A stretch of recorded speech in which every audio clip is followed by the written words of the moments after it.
Hey, how's it going, everybody? This is Donovan with Ernie Williamson Music, and I want to show you a cool trumpet today that many of you may have heard of, but you might not have. It's sort of a unsung horn in the trumpet world these days, and this is the Edwards X13. This particular X13 is mine. It's my personal X13, but I'm going to kind of give you a rundown on it because it's a really unique horn. And really, there's nothing else on the marketplace quite like it that I'm familiar with, which is really cool. So first of all, it's made by Edwards, which is sort of the premium version of Getzen. And so what that means to us, of course, is a long legacy of really high quality instrument building. And then, of course, the world famous Getzen valves, really, really great quality valves. So, that's kind of the heart for every trumpet is the pistons, and Getzen makes great pistons, so we know that that's good.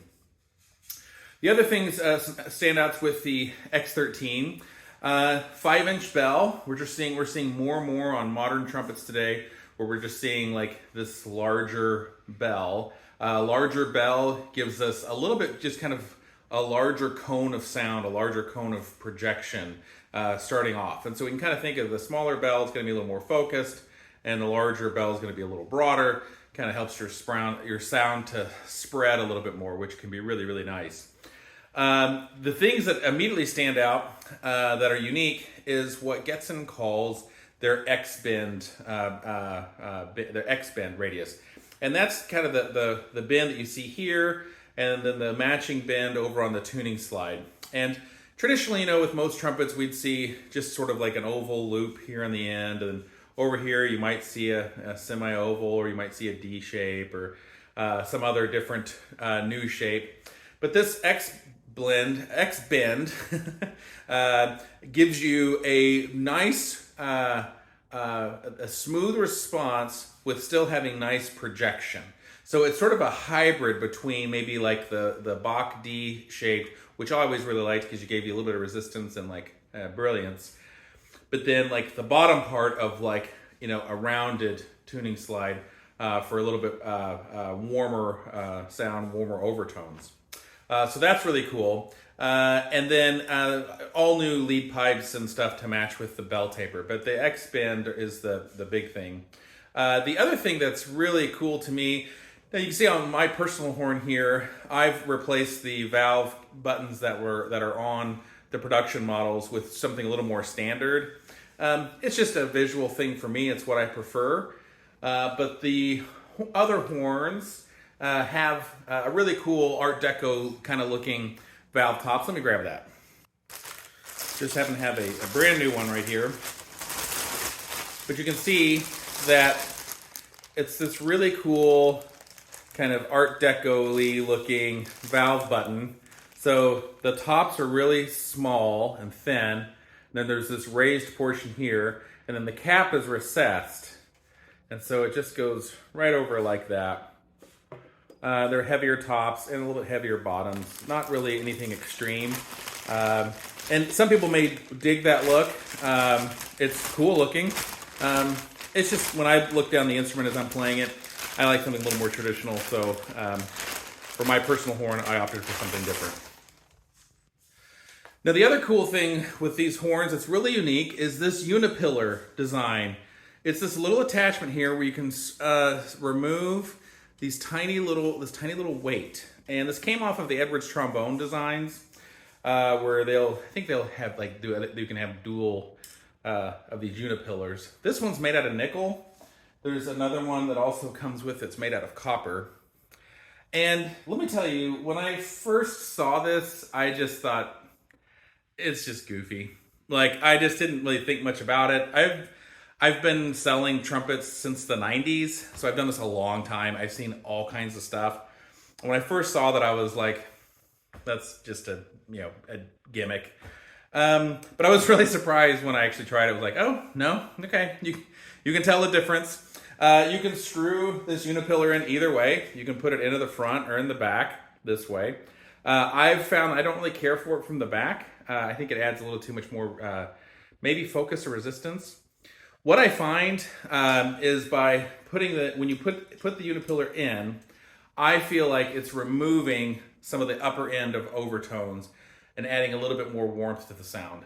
and this nickel one, you know, might remove like this many overtones, and then the copper one might remove like that many. It's not like a huge difference. It's not the kind of difference you're going to be like, whoa, wow, but it's a noticeable difference. Like you can hear it. And I really hear it more in the upper register, which kind of makes sense. That's where we tend to have more of those upper harmonics. So I notice it more up there than I do, you know, if you're just playing in the low register, whatever. These are impossible to find. I mean, I've been looking for one for years, frankly. And I just wanted to try it. I was just curious because, you know, we sell all kinds of trumpets at Ernie Williamson Music. We sell stuff from Bach. We sell a lot of stuff from Carroll Brass, which I really love their manufacturing. We're well known for Lotus trumpets, AR Resonance. We're, I think, probably the largest dealer for each one of those brands. We sell a lot of those trumpets, especially a lot of boutique trumpets.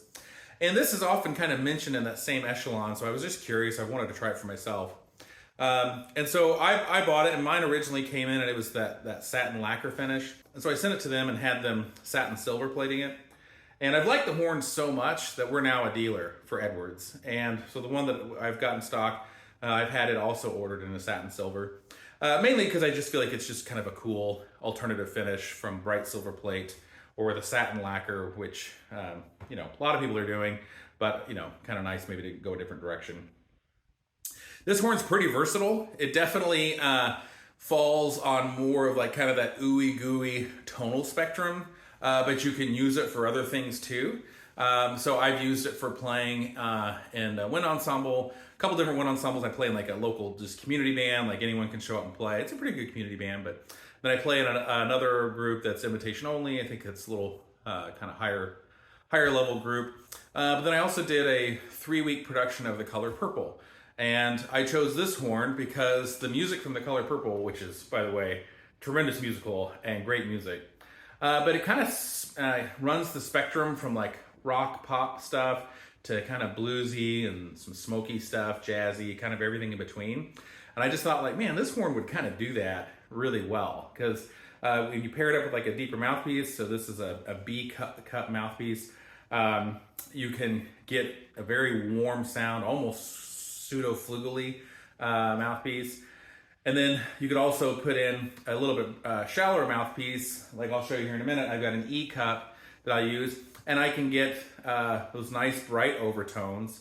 But because the horn's kind of already kind of in that waft type of sound anyway, that when you play with a deep cut mouthpiece, it's very rich sounding. But when you go to a shallower mouthpiece, it still has like this fullness and thickness, but you get the efficiency of a shallower mouthpiece. Now, for my taste, it sounds a little squirrely with like the super shallow mouthpieces, like, you know, maybe the Yamaha Bobby Shoe lead. Something about those that it does to my ear doesn't quite match up the right way. So I think if you want like a real lead horn, this might not be my first choice. But if you need a versatile horn, like a commercial horn that can kind of do everything, sounds great up to, you know, high Fs and stuff like that, but it can also play melodic studies and melodic things really great. This is a really cool choice. Priced under where, you know, the kind of modern super horns are. You know, the Lotus is $5,700. The AR Resonance stuff is $6,000 and up, especially depending on the exchange rate.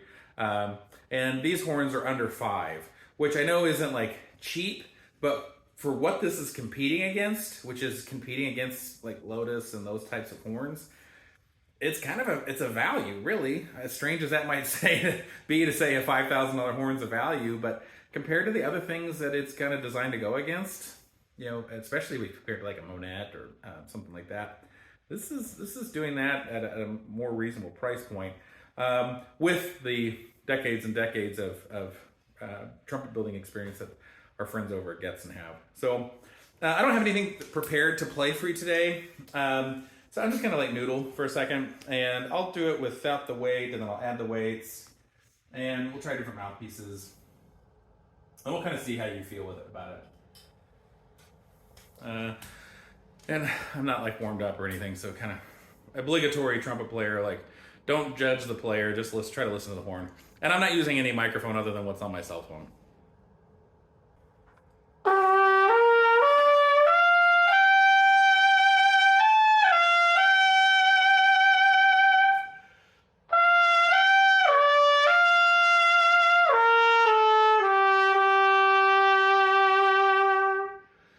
from what I'm hearing in the room, just a nice sound, a little on the wah side, a little bit of upper harmonics, but nothing crazy, because again, using this deep mouthpiece.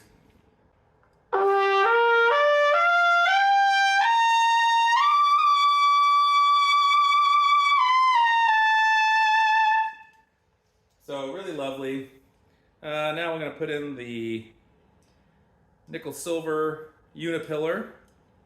And it's I wouldn't necessarily call it a weight, because this thing doesn't weigh very much. The horn itself doesn't weigh any much. It's more or less the same weight as any other conventional trumpet. Here it is with that.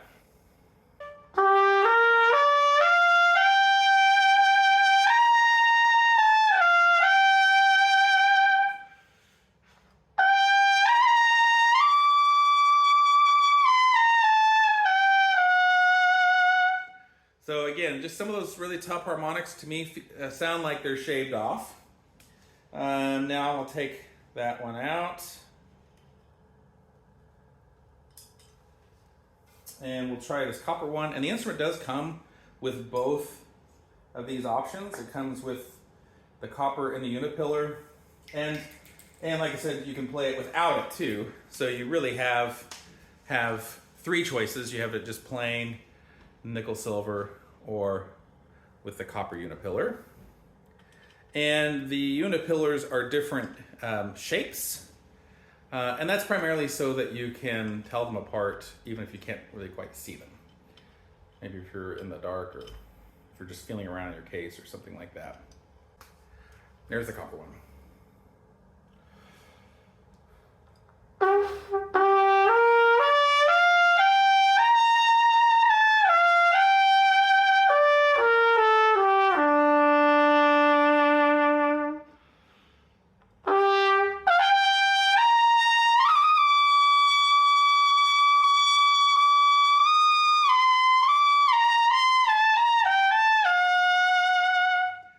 So again, it's just some of those really top harmonics just shaved off a little bit.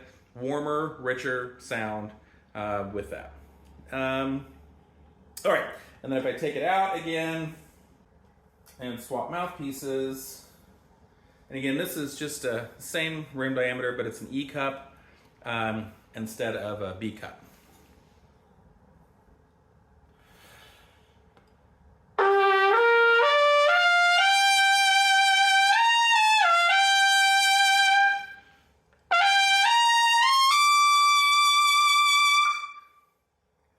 And have the top screwed all the way.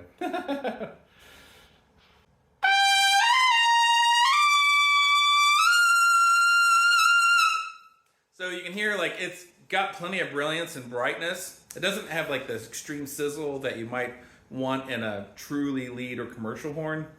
But if you need something that's versatile, plays super well in tune, has a great rich sound, and frankly is maybe a little more available, in addition to being affordable than like a Lotus or whatever, this is a really good choice. So we do have these new, got it in the same satin finish I've got, but with the traditional, or with their kind of Art Deco valve caps, available at erniewilliamson.com.